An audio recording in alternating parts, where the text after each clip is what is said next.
kehidupan itu tidak akan berjalan sempurna seperti yang ingin kita rasakan.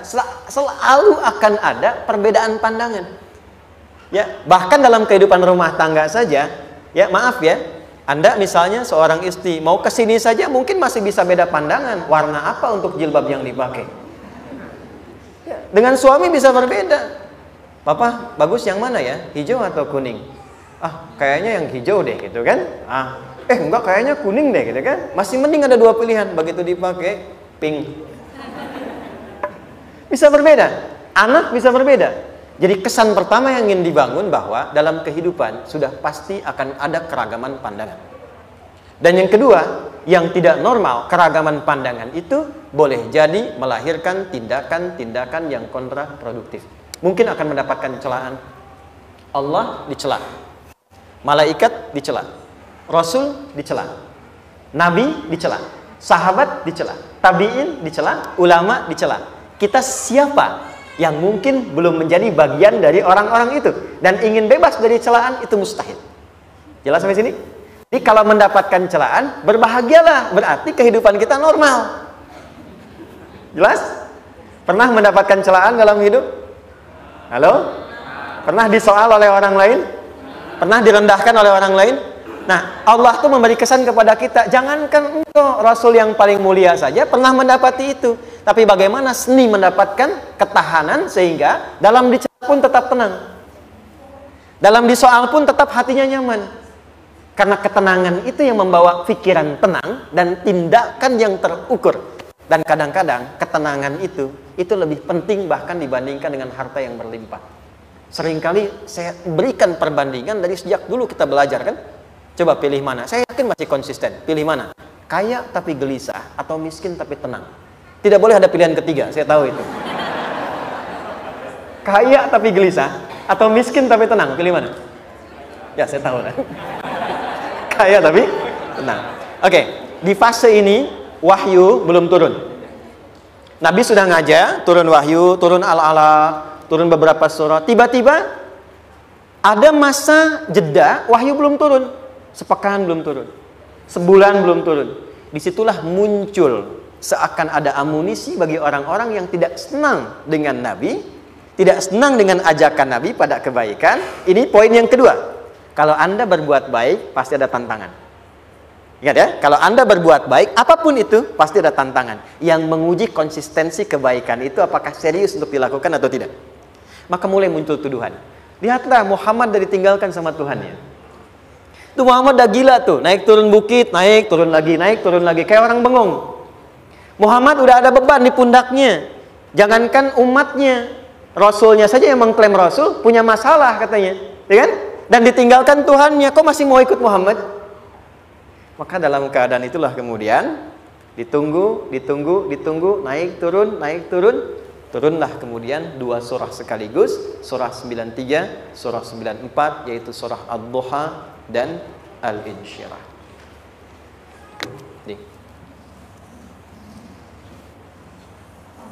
Oke. Ini materinya dahsyat ya, penting sekali, saking pentingnya ini cepat habis tuh. Bismillah. Sekali lagi. Jazakallah khair. Ya, lebih kelihatan ya. Baik, yuk pelan-pelan. Jadi turunnya surah Ad-Duha dan surah Al-Insyirah, hikmahnya satu atau fungsinya satu, memberikan petunjuk bagaimana mengatasi satu persoalan sesulit apapun, tapi masih dapat menghadapinya dengan keadaan yang tenang. Satu, surah ini atau dua surah ini diturunkan untuk membimbing setiap hamba menuju kepada ketenangan hati.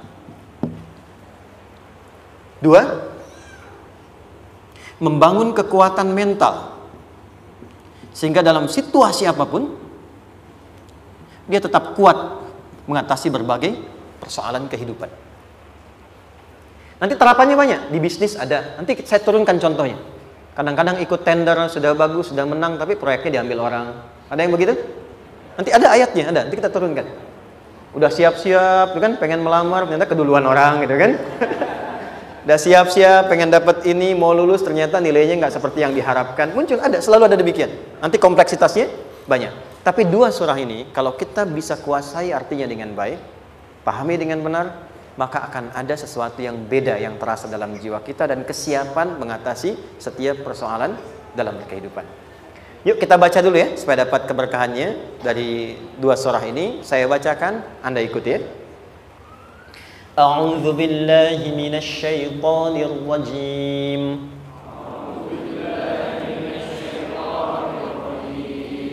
Bismillahirrahmanirrahim. Wadduha wal-laili idza saja ma wadda'aka rabbuka wa ma qala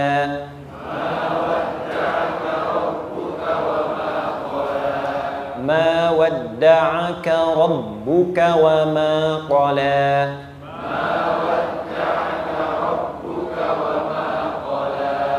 وللآخرة خير لك من الأولى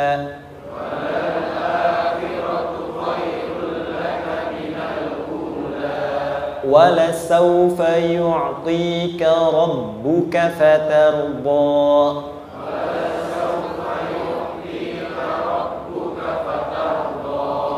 ألم يجدك يتيما فآوى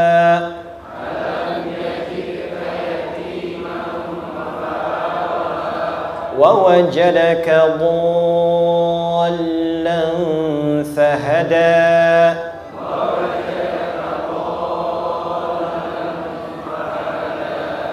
ووجدك عائلا فأغنى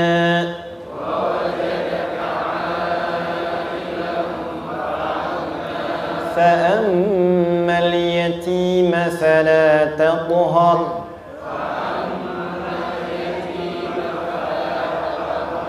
وأما السائل فلا تنهر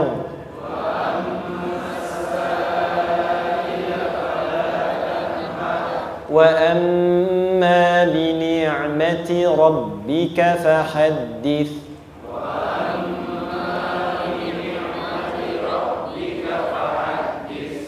Satu surah dua, alhamdulillah. Izin saya bacakan tadi untuk diikuti supaya setidaknya kalau kita pulang dan ditanya bagaimana hidupmu engkau jalani, seperti apa engkau berinteraksi dengan Quran yang telah aku turunkan, maka kita pernah menjawab, ya Allah kami pernah bacakan itu. Jangan pernah kita berkehidupan sampai wafat dan tidak pernah berinteraksi dengan Quran walaupun sekedar membacanya. Wadduha, aku bersumpah. Setiap huruf waw yang berada di awal kalimat di satu surah itu makna utamanya berarti sumpah. Ya, qasam, sumpah. Seringkali diartikan demi, ya. Wal asri, demi masa. Wal fajri, demi waktu fajar. Wal laili, demi malam. Intinya sumpah.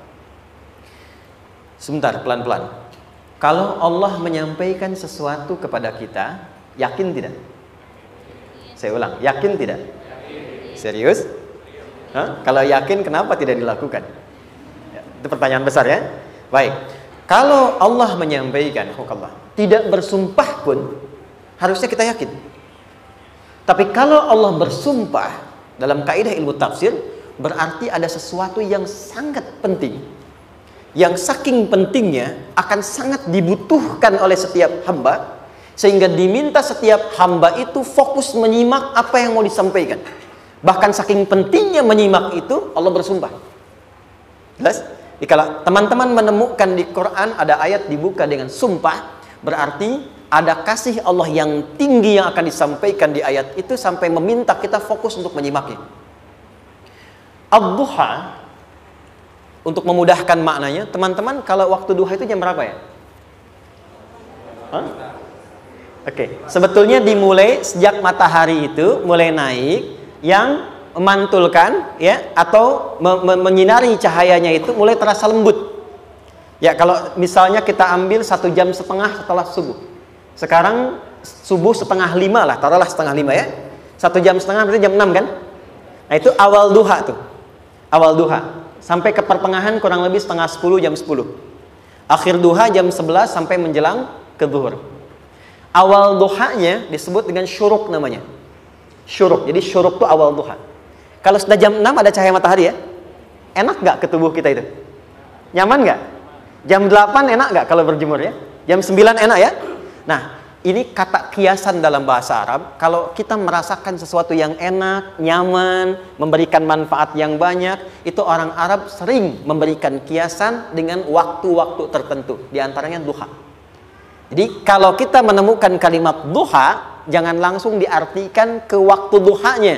Boleh jadi yang diinginkan adalah makna di balik itu, yaitu semua kenikmatan dan kenyamanan yang didapatkan. Cara mengartikan ini, wadduha, aku bersumpah, kata Allah, ya Muhammad, demi semua kenikmatan yang kau rasakan dalam hidup, seperti engkau merasakan kenikmatan cahaya duha itu. Jelas? Wal-laili idza saja, dan aku bersumpah, al-lail, lail itu apa? Malam. Baik, lail turunannya, layali jamaknya, lela, lili, lala, itu malam. Jadi kalau ada ibu leli, ibu malam-malam ya. Lail. Oke. Lail itu malam. Malam gelap nggak? Gelap. Tapi kalau gelapnya gulita, tidak ada cahayanya, gelap betul gitu. Gelap ya. Misalnya sedang kita dapati misalnya satu momentum padam lampu, padam semua, dan pas gerhana misalnya gelap sekali. Nah, itu bahasa Arabnya disebut dengan saja namanya. Ya, saja. Wal laili idza saja. Dan malam apabila telah gulita. Zaman Nabi kan nggak ada lampu, ya, belum ada PLN, ya, dan seterusnya. Jadi gelapnya betul-betul gelap. Saya mau tanya sebentar, biasanya kalau situasi gelap itu mudah nggak menemukan benda tertentu? Melangkah mudah atau sulit? Tidak mudah untuk dilakukan kan? Dalam bahasa Arab, kalau kita ingin mengungkapkan satu kegamangan yang luar biasa, sampai kita merasakan gelap dan sulit melangkah, bukan hanya karena nggak ada cahaya, mungkin karena ada pekerjaan tertentu yang menyulitkan, masalah tertentu yang menyulitkan, sehingga merasa seakan-akan kita tuh gelap. Makan nggak enak, melangkah susah. Pernah nggak merasakan situasi yang saking beratnya satu beban itu seakan-akan makan nggak mau, melangkahnya berat, ada vertigo, kadang-kadang pusing. Pernah merasakan itu? Itu bahasa Arabnya, wal-laili idza saja. Perhatikan kalimatnya, ya Muhammad sallallahu alaihi wasallam, aku bersumpah demi semua kebahagiaan dan kenikmatan yang engkau pernah raih, seperti merasakan kenikmatan cahaya duha. Dan mungkin persoalan hidup yang pelik yang membuat engkau merasakan kesulitan, seakan-akan merasa di suasana gelap yang gulita. Ma wadda'aka rabbuka wa ma qala. Tanamkan dalam jiwamu yang paling dalam, aku tidak akan pernah meninggalkanmu. Ada suami pulang dari pekerjaan, mendapati istri sedang termenung dan mengalir air matanya. Tiba-tiba suaminya datang mengatakan, hangat sekali pada istrinya, di sampingnya membelainya dan mengatakan, "Ma, demi semua suka yang pernah kita lalui bersama, dan demi duka yang mengalirkan air matamu saat ini pun, tanamkan dalam hatimu yang paling dalam, Papa akan selalu bersama Mama dalam setiap situasi itu." Kira-kira para ibu merasakan itu bagaimana perasaannya? Masa sih? Tapi itu menarik loh. Menarik ya. Jadi kalau teman-teman ngaji surat Yusuf, di surat Yusuf itu laki-laki diilustrasikan dengan matahari, perempuan diilustrasikan dengan rembulan. Ya.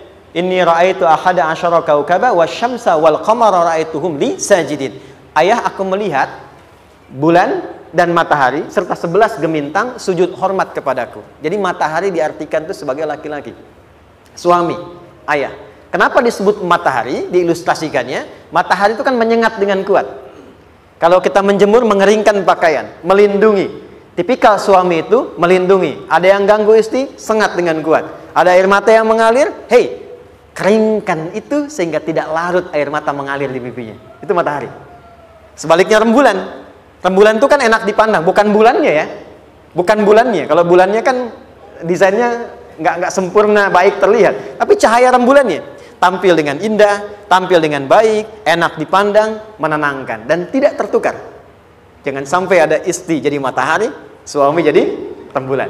Jelas ya? Dengan kekuatan bulan aku menghukummu, ya kan? Itu salah. Oke. Tahan sampai sini, tahan. Lihat baik-baik. Saya berhenti sampai sini dulu. Kalau di Quran ada ayat menyebutkan, tidak spesifik orang yang disebutkan dan kapan kejadiannya, maka peristiwa itu akan terjadi dan dialami oleh kemungkinan generasi berbeda di setiap masa dengan tokoh berbeda tapi perasaan yang serupa. Sebaliknya, kalau disebutkan namanya, jelas identitasnya, kapan kejadiannya, maka peristiwa itu hanya akan menimpa orang tersebut dan tidak akan dialami lagi orang lain setelahnya. Saya tanya dulu yang akhwat, yang perempuan, kenal Maryam? Kenal, bagus. Kenal di mana? Maryam anaknya Imran, mengandung, melahirkan Isa alaihissalam, Yesus Mesias, tanpa disentuh laki-laki manapun. Dan di Quran identitasnya disebutkan langsung, Maryam binti Imran, wa Maryam ibnata Imran. Ini menunjukkan kesan bahwa yang mengandung dan melahirkan tanpa disentuh laki-laki manapun, itu hanya Maryam anaknya Imran. Ingat ya, mengandung, melahirkan tanpa disentuh laki-laki manapun. Bukan mengandung, melahirkan tanpa suami, kalau itu banyak dia. Ya, mengandung, melahirkan tanpa disentuh laki-laki manapun. Hanya Maryam binti Imran. Tapi kalau nggak disebutkan siapa orangnya, kapan kejadiannya, tidak detail disebutkan, ini artinya situasi itu akan dialami kembali oleh orang di masa depan dengan generasi yang berbeda tapi substansi yang sama. Pertanyaannya, pernahkah kita mengalami situasi yang sulit sampai seakan merasa gelap? Nah, baik, maka adab yang pertama, jika mengalami situasi seberat apapun dalam berkehidupan, maka dekati Allah Subhanahu wa ta'ala. Ini awalnya, dekati Allah. Apalagi kalau ada yang mengatakan ini nggak mungkin, ini nggak akan terjadi, ini nggak bisa. Kalau sudah ada tanda seperti itu tanda langsung dari Allah supaya Anda diminta langsung mendekat kepada Allah dan tinggalkan semua makhluk. Karena Allah hanya akan mengabulkan langsung kepada Anda tanpa perantara siapapun. Itu yang terjadi pada Nabi Zakaria. Ini nggak mungkin, ini mustahil.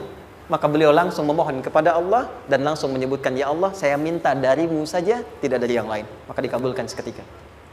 Jadi yang pertama, jika punya kesulitan sebesar apapun, seberat apapun, cepat dekati Allah.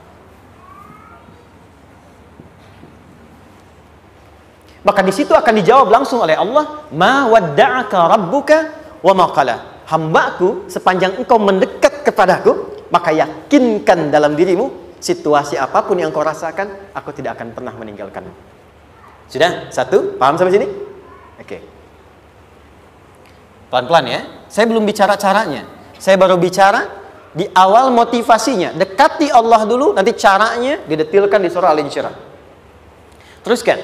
Ma wadda'aka rabbuka wa ma qala. Walal akhiratu khairul laka minal. Perhatikan. Hei, seberat-berat bebanmu saat ini, ingat, satu saat akan tuntas. Dan ini pun ujian. Kalau sudah meninggal, gak ada ujian lagi. Dan nanti kehidupan yang sekarang, apapun yang kau pertentangkan, perdebatkan, perselisihkan, itu semua akan ditinggalkan. Jadi ternyata Allah mengungkap hakikat kehidupan dunia. Apapun yang diperselisihkan, tuh unik ya. Orang berselisih pada yang akan ditinggalkan. Aneh nggak? Ada orang berebut makanan, ya kan? Rebutan sampai berkelahi dan sebagainya. Pada akhirnya makanan yang diperebutkan itu pun akan ditinggalkan. Yang ini meninggal, itu meninggal. Jadi memperebutkan sesuatu yang pada akhirnya akan berakhir. Kata Allah, Allah sampaikan, jika Anda mengalami situasi, sesuatu yang mungkin membuat berat, tanamkan pada jiwa kita, hei, yang aku kejar-kejar ini, boleh jadi aku akan tinggalkan juga. Kenapa aku harus menangisi dan larut pada sesuatu yang tidak abadi? Maka Allah hibur kita dengan mengatakan, kamu tenangkan diri dulu. Semua yang kamu pikirkan sampai membuat kamu berat begini, pada akhirnya kamu tinggalkan. Dan yang abadi itu akhirat. Walal akhiratu khairul laka minal. Dua, pelan-pelan sikapi setiap masalah dengan proporsional. Jangan terlalu larut dalam sesuatu. Dapat job satu, pengen, udah siap, kontraknya besar, tiba-tiba hilang. Dipikirin, Anda mikirkan itu pun nggak akan balik. Proporsional aja dulu. Ya, nanti caranya akan turun nanti di alim syirah. Tenangkan diri dulu. Prasangka baik kepada Allah Subhanahu wa taala. Boleh jadi apa yang Allah ingin berikan sebagai pendahuluan sekarang belum sampai kepada kita karena Allah menyiapkan yang lebih baik di balik itu. Kita belum tahu ada apa di balik itu sehingga kita tidak dapatkan itu. Sehingga kemudian Allah katakan walal akhiratu khairul laka minal ula. Teruskan wala saufa yu'tika rabbuka. Pelan-pelan. Orang yang punya sikap seperti ini itu cenderung lebih dekat mendapatkan ridha Allah dibandingkan dengan orang-orang yang larut dalam kesulitan. Orang yang move on dengan setiap persoalan dalam kehidupan, cepat berpikir secara proporsional, tidak menggantungkan hidupnya pada persoalan tertentu sehingga membuat dia menjadi beban, itu lebih mendekatkan dirinya kepada ridha Allah dibandingkan dengan orang yang meratapi persoalan hidupnya. Ya. Pelan-pelan. Jadi spiritnya, kalau punya masalah apapun, jangan dilarutin terus. Gak usah diratapi, cepat move on. Berpikir lagi, rencanakan lagi. Nanti, detailnya ada di Al Insyirah.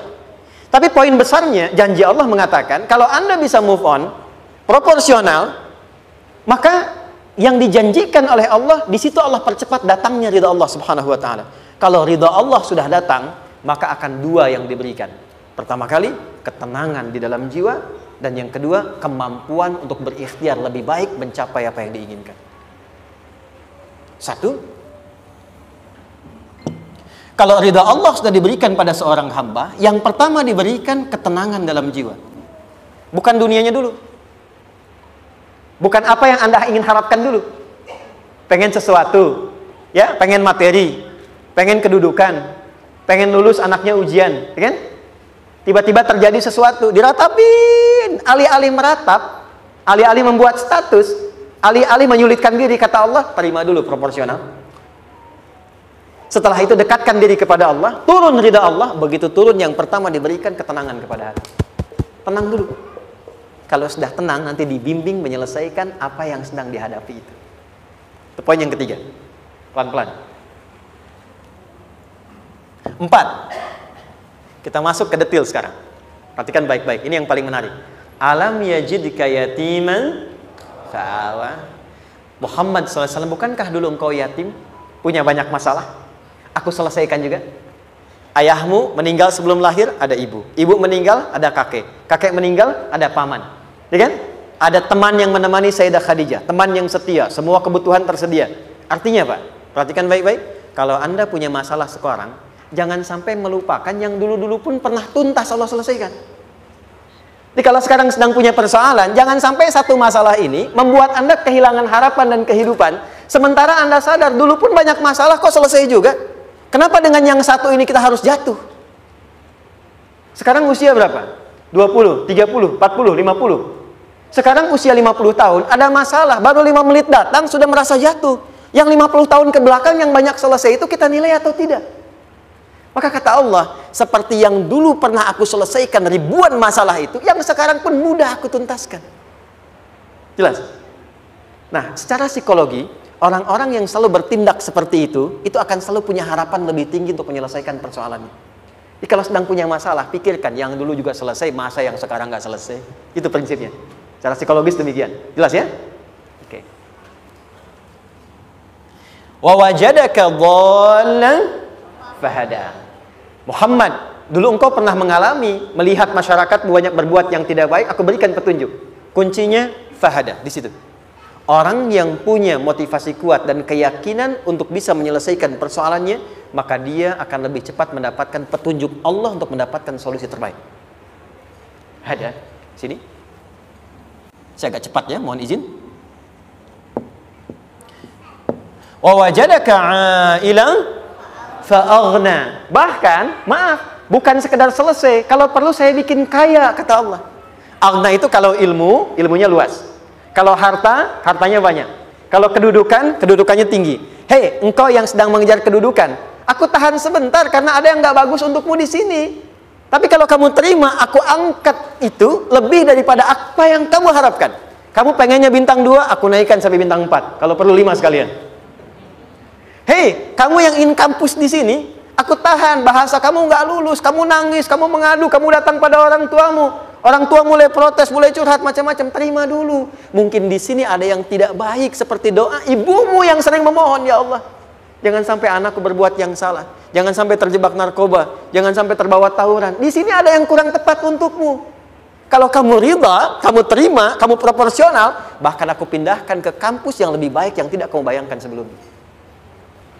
Di orang-orang yang selalu menerima apa yang Allah ujikan dan ridha dengan itu, maka Allah akan angkat derajatnya bahkan melebihi ekspektasi dirinya. Paham?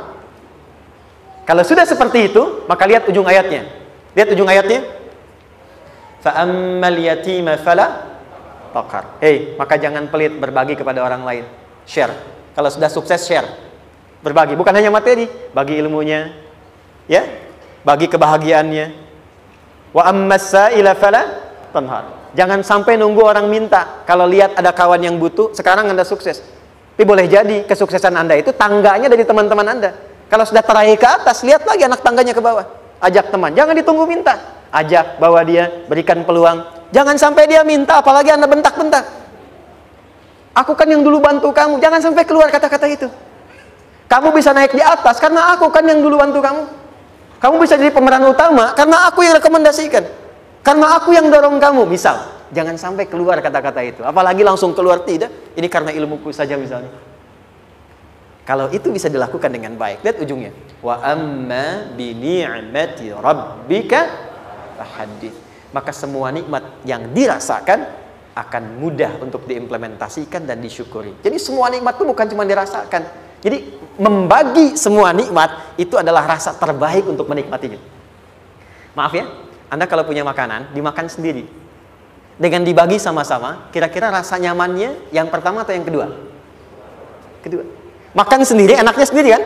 Tapi ketika ada teman berbagi dan tahu, oh enak ya, nyaman ya, ada kebahagiaan, ada ngobrol, ada tertawa, ada kebersamaan, itulah inti nikmat yang sesungguhnya. Wa amma bi ni'mati rabbika. Ternyata masalah yang diberikan bukan ingin memberikan beban, tapi ujungnya, endingnya supaya Anda bisa mendapatkan nikmat berkualitas yang bisa dibagi. Dilihat surat Ad-Duha itu jangan cuma lihat awalnya, lihat ujungnya. Ternyata ketika seseorang mendapat masalah, seberat apapun, itu bukan ingin membebani, tapi ingin meningkatkan kualitas hidupnya supaya mendapatkan nikmat yang lebih besar dan merasakan nikmatnya itu dengan berbagi. Itu poinnya. Jadi kalau sampai sini kita paham, dan kita beri nama misalnya dengan fikih ujian, jadi kalau desain ujian ini, sistematikanya kita pahami, maka tidak ada alasan untuk mengeluhkan persoalan. Jadi melihat masalah itu bukan sebagai beban, pada akhirnya melihatnya sebagai tangga untuk mencapai kebahagiaan. Jelas sampai sini? Baik, kalau sudah seperti ini, ingin punya masalah atau tidak ingin punya masalah? Tidak. Ingat ya, jadi kalau anak pulang bawa masalah, dilihatnya jangan beban. Oh, Allah ingin menaikkan kualitas pada anak saya, yang dengan itu menjadikan ia mendapatkan nikmat yang belum pernah didapati. Kalau rumah tangga sedang ada masalah, jangan banyak diperseterukan, tapi direnungkan sejenak. Oh, Allah ingin meningkatkan kualitas rumah tangga ini, sehingga kita bisa mendapatkan nikmat yang tidak pernah didapati sebelumnya. Makanya nikmat berumah tangga itu yang terbesar, selalu bertambah ketika menyelesaikan masalah. Silahkan cek. Kalau sedang ada masalah, berseteru kan? Tapi setelah selesai, kan jadi lebih nikmat ya? Ya? Lebih senang lagi, lebih cair lagi, lebih bahagia lagi, lebih mendukung lagi. Ternyata ada nilai-nilai kebaikan yang tersimpan yang belum disadari sepenuhnya. Pertanyaannya, kadang-kadang mudah diucapkan, tapi tidak mudah mempraktekkan. Bagaimana itu semua bisa ditempuh dengan baik, sehingga ketika mengalaminya, kita bisa tenang menghadapinya. Maka turunlah surah Al-Insyirah. Saya cepat.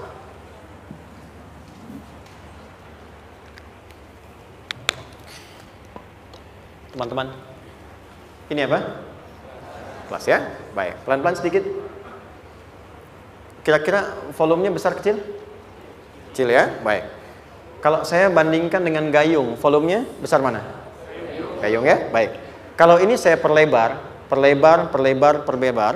sehingga bisa memasukkan apapun ke dalamnya, itu bahasa Arabnya disebut dengan insyirah namanya. Jelas?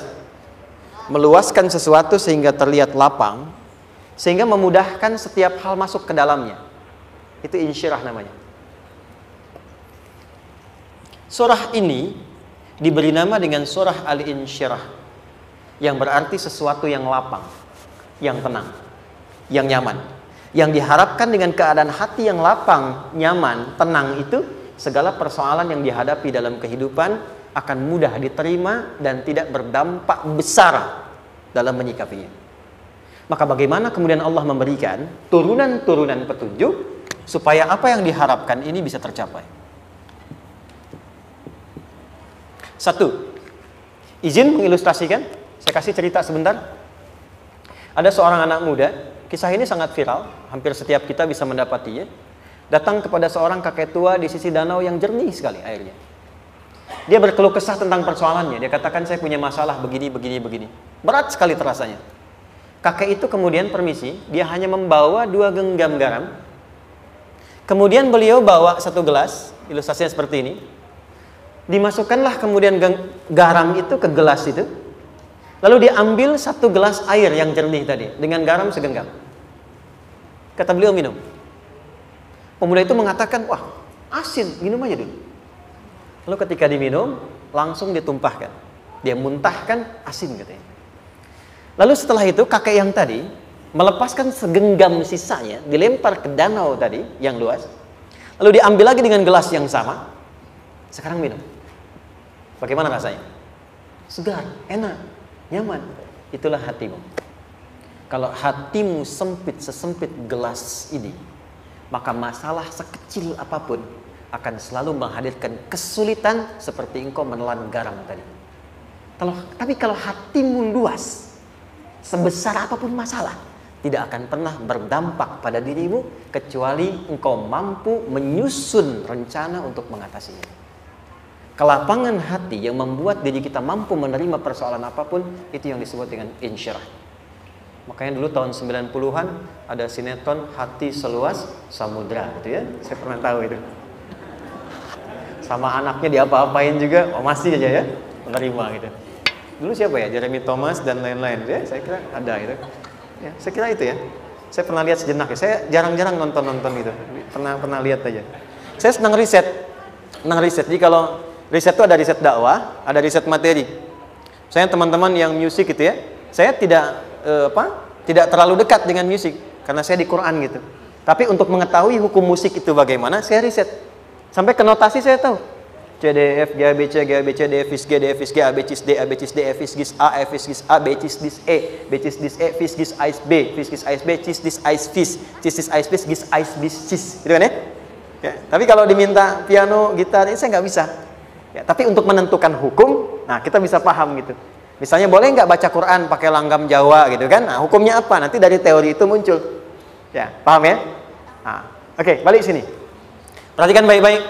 1, saya agak cepat. Ini ditafsir langsung turun Al-Insyirah. Yang pertama, alam nashrah laka sadrak wa wada'na anka wizrak allazi anqadha dhahrak. Tahan sampai sini dulu, 3 ayat. Saya mulai dari ayat kedua dan ketiga. Perhatikan baik-baik. Wa wada'na anka wizrak allazi anqadha dhahrak. Artinya apa? Artinya satu beban yang diletakkan di pundak yang berpengaruh kepada semua bagian tubuh. Kita pernah melakukan atau melihat yang angkat beban ya? Beban kan semakin berat diangkat, semakin terasa ke bagian-bagian tubuh ya, ke semuanya. Nah, itu namanya wizrak alladzi anqadha dhahrak. Beban yang dipikul yang berat sekali sampai semua merasa. Makanya jadi satu ungkapan dengan mengatakan dia sedang memikul beban yang sangat berat. Sampai kepalanya pusing, tidur nggak nyaman, miring kanan, miring kiri. Itu namanya ya alladzi anqadha dhahrak. 1.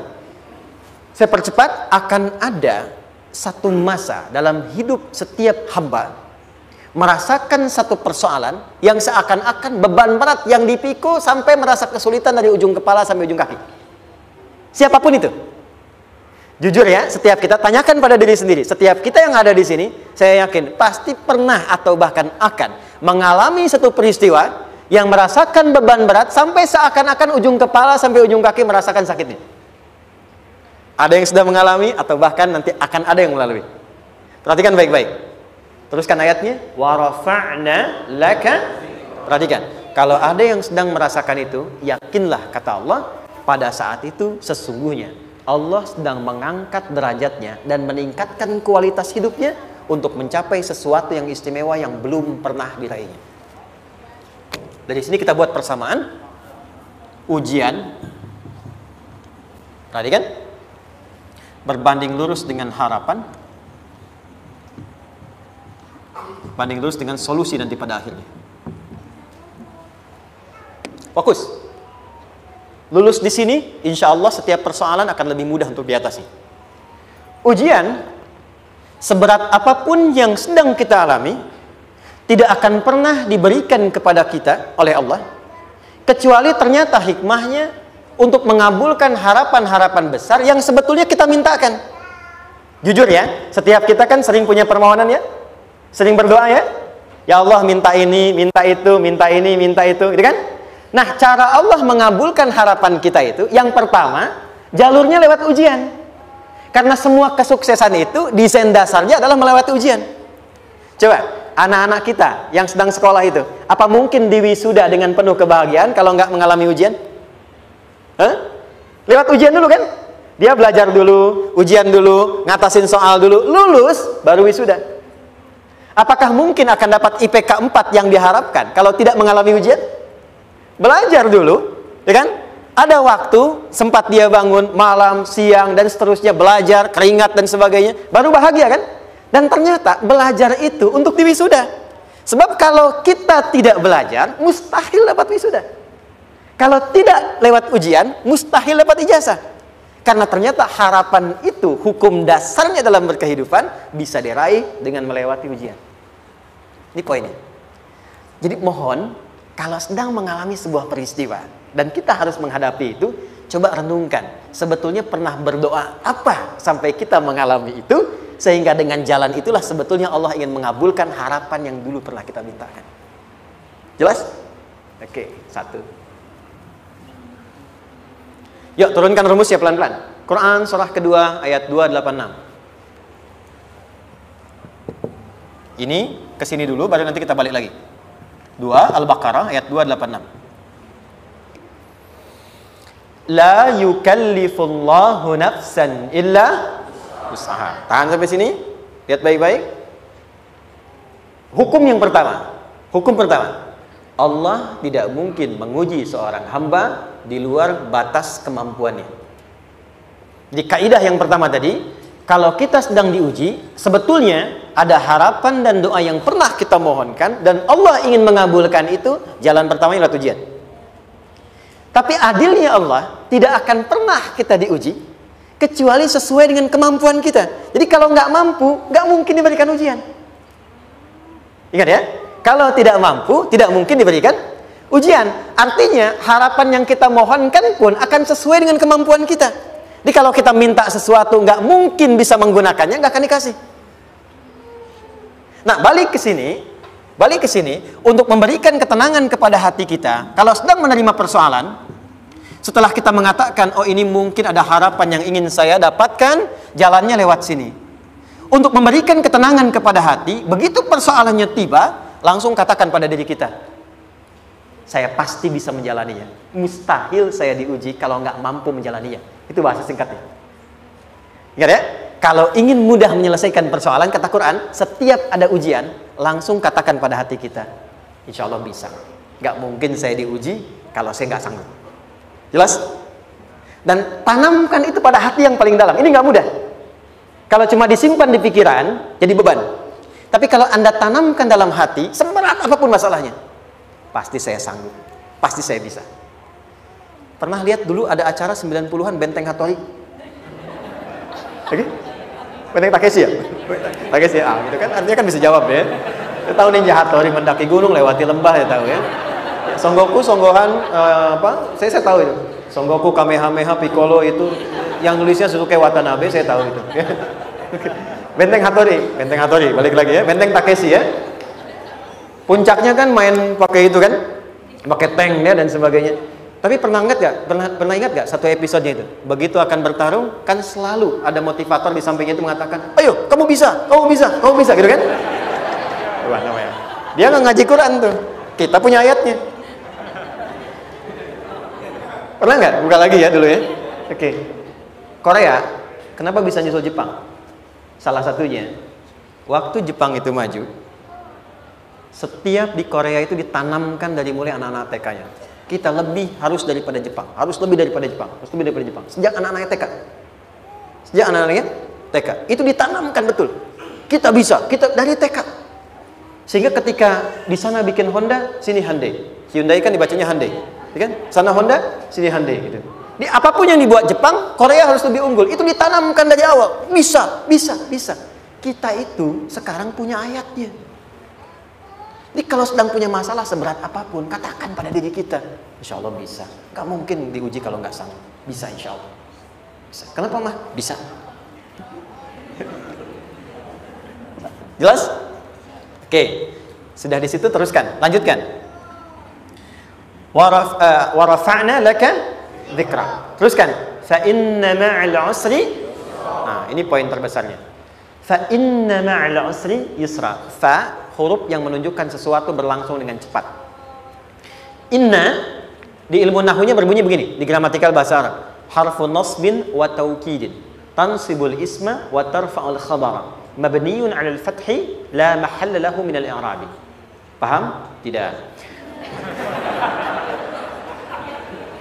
Inna huruf yang digunakan untuk menguatkan informasi agar ditancapkan ke dalam hati sekuat-kuatnya dan jangan pernah ragu.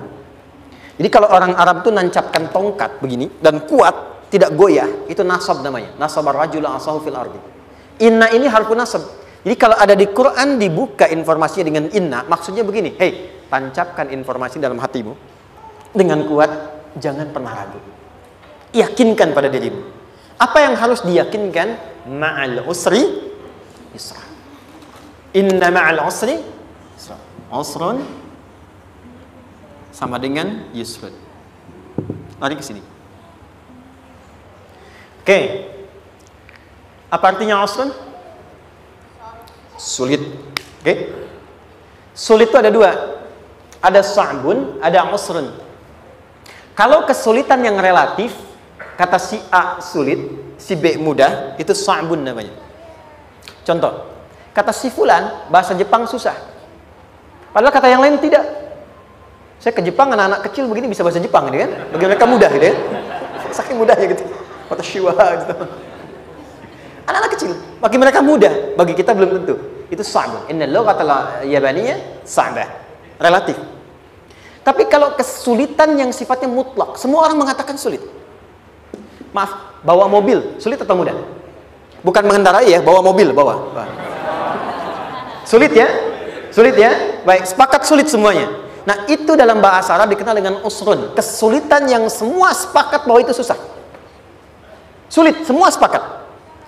Dan ketika ada orang bicara, aku sedang punya masalah begini. Semua mengatakan, wah itu nggak mudah, itu nggak mudah. Itu usrun namanya. Lawannya, kemudahan yang relatif disebut sahlun. Tapi kemudahan yang semua sepakat bahwa itu mudah, itu yusrun namanya.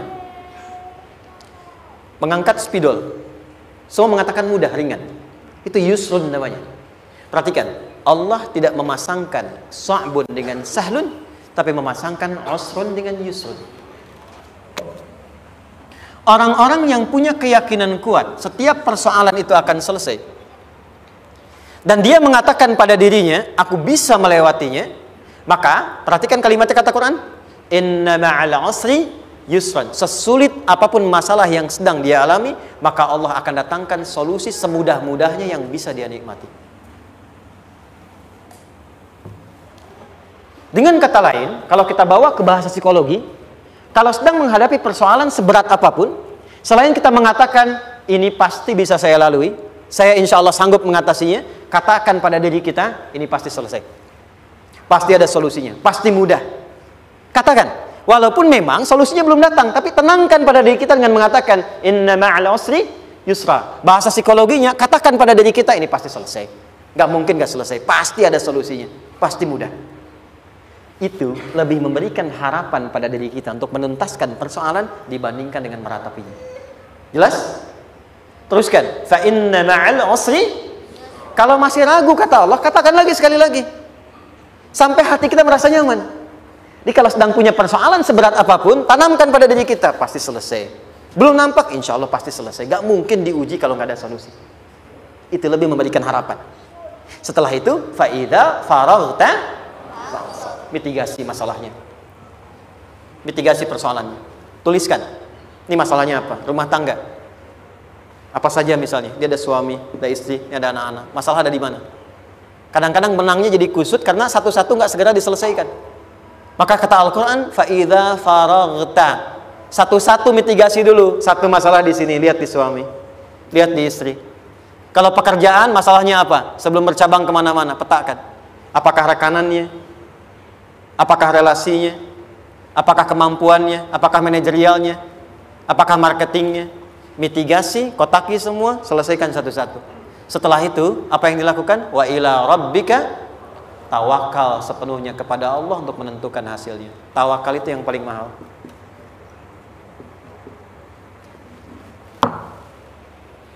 Anda kalau nggak punya kepasrahan, stres. Karena selalu memikirkan apa yang mau dikerjakan dan selalu orientasi pada hasil. Kita punya tawakal. Kalau kita mampu menyerahkan sesuatu, gini, di sini ada orang yang paling jago misalnya main basket. Ada pertandingan basket. Begitu dibuka, udah tim musyawarah serahkan aja pada si fulan. Kan? Dia yang paling jago, dia. Bukankah dengan menyerahkan itu bukan hanya kita berikan sebuah tugas, ya kan? Tapi dengan itu ada kelapangan tersendiri kan? Yakinlah sukses, ini paling hebat. Pernah ada perasaan gitu? Sekarang, siapa yang paling mampu menguasai? Siapa yang paling hebat menyelesaikan segala hal? Siapa yang punya segalanya? Bukankah Allah? Orang-orang yang punya tingkat tawakal yang tinggi, maka satu, dia akan lebih stabil keadaan mentalnya dan tidak akan pernah gelisah dengan kekecewaan. Gak ada kecewa. Karena tawakal itu kalau sudah kepasrahan pasti menerima hasil. Kalau sudah tawakal, terserah Allah tetapkan apa saja. Mau dapat sekarang, dapat besok, dapat nanti. Puncak yang paling tinggi, tugasmu hanya berikhtiar semampu yang bisa dilakukan. Selanjutnya, biarkan Allah menetapkan apa yang menjadi bagian dari maslahat kehidupan kita. Saya tutup. Cara Allah menjawab harapan kita ada 3. 1. Memberi langsung apa yang kita mintakan. 2. Menunda itu sampai kita siap menerimanya. 3. Mengganti apa yang kita inginkan dengan apa yang kita butuhkan. Saya ulang ya. 1. Memberi langsung apa yang kita mohonkan. Misal, ya Allah saya ingin A misalnya, anak saya pengen ke ITB. Tapi nggak mungkin tiba-tiba langsung masuk ITB kan? Pasti lewat ini dulu kan? Ada ujian dulu, ikut tes dan seterusnya diterima sesuai. 2. Kadang menunda sesuatu sampai dia sanggup menjalaninya. Anda punya anak usia 5 tahun, pengen diberikan motor. Anda mampu untuk memberi motor, dikasih nggak? Tidak. Sampai dia sanggup mengendarai motor, baru Anda berikan. Terkadang ada yang kita minta sekarang, tidak didapati sekarang. Tapi ternyata tahun depan kita dapat. Kita harus sadar bahwa anugerah yang kita dapatkan tahun depan itu sebetulnya adalah hasil doa kita di tahun ini. Pernah dengar nggak kisah viral? Nabi itu berdoa baru dikabulkan setahun setengah. Setahun 6 bulan. Padahal itu Nabi loh. Kiblat pertama kita kemana? Palestina kan? Baitul Maqdis kan? Nabi berdoa, mohon terus nengok ke langit. Al-Baqarah 144, minta, jawabannya turun setelah setahun setengah, setahun 6 bulan. Ada yang mengatakan di tafsir setahun 8 bulan, baru dikabulkan setelah setahun setengah. Padahal kurang soleh apa Nabi? Nabinya siap, mungkin umatnya yang belum siap. Nabinya siap, tapi ada tantangan di masyarakat yang tidak mudah, yang mungkin bisa meruntuhkan dakwah, baru dikabulkan setahun setengah. Ketika semua umatnya sudah bisa siap menerima itu. Boleh jadi apa yang diminta orang tua sekarang terkabulnya mungkin belasan puluhan tahun pada anaknya yang nomor sekian. Tahu Imam Syafi'i? Imam Syafi'i itu kan nama aslinya Muhammad. Bapaknya Idris. Kakek yang ke atas, yang ketiga namanya Syafi'i. Kenapa disebut Imam Syafi'i? Dinisbatkan pada kakek yang ke atasnya. Ternyata kakeknya ini seorang ulama besar, saleh, memohon kepada Allah. Setiap di keturunannya ada yang bisa menggantikan lebih soleh, lebih baik lagi. Ternyata yang didapatkan bukan dari anaknya, tapi generasi keturunan yang kesekian. Anda belum sekarang bisa hafal Quran. Misalnya, Anda bermohon, berdoa, boleh jadi yang hafal mungkin bukan di anak, bisa di cucu, bisa di bagian keluarga yang lain. Maka terkadang tawakal itu tidak hanya memberikan hasil yang cepat, tapi memberikan keindahan yang terasa tertunda, tapi melengkapi kebahagiaan yang dirasakan. Penutupnya, boleh jadi minta ke ITB, diterimanya di Unpad. Minta motor, dapatnya mobil. Kalau itu senang, luar biasa. Minta mobil, dapatnya motor, gitu kan? Ternyata kadang-kadang desainnya yang terakhir, saya tutup, Allah mengabulkan apa yang kita butuhkan, bukan apa yang kita inginkan. Anak Anda sakit, dibawa ke dokter, kata dokter jangan dulu makan jeruk. Maka Anda pulang, dia minta jeruk, Anda berikan apel. Saya nggak mau apel mah, saya pengennya jeruk. Nggak apa-apa nah, ini apel rasa jeruk misalnya kan, Anda berikan. Ternyata apa? Bukan ingin menyakiti dan tidak mengabulkan keinginan anak, tapi lebih memberikan apa yang dia butuh. Kadang-kadang maaf ya, teman-teman mintanya proyek A, udah capek, di situ nggak dapat, dapatnya di yang lain. Teman-teman, itu Allah berikan sebetulnya hasil ikhtiar Anda yang sebelumnya. Cuma dikasih yang lebih baik, yang tidak Anda pernah bayangkan masalah.